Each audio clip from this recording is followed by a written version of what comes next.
తెలుగు వెలుగు తొలి తెలుగు కవి నన్నయ భట్టు తొలి తెలుగు కవయిత్రి తాళ్ళపాక తిమ్మక్క తొలి తెలుగు కథానిక దిద్దుబాటు గురజాడ అప్పారావు తొలి తెలుగు నృత్య కలాపం కూచిపూడి భామా కలాపం సిద్ధేంద్ర యోగి తొలి తెలుగు గ్రంథం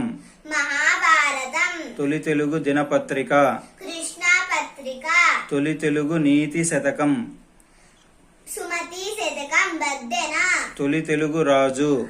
శ్రీకాకుళాంధ్ర మహావిష్ణువు తొలి ఆంధ్రప్రదేశ్ని పరిపాలించిన రాజవంశం శాసవాహనులు తొలి వాగ్గేయకారుడు తాళ్ళపాక అన్నమయ్య తొలి తెలుగు శాసన పద్యం తరువోజు తొలి జ్ఞానపీఠ బహుమతి గ్రహీత విశ్వనాథ సత్యనారాయణ తొలి తెలుగు సాంఘిక నవల రాజశేఖర చరిత్ర కందుకూరి వీరేశలింగం ధన్యవాదాలు.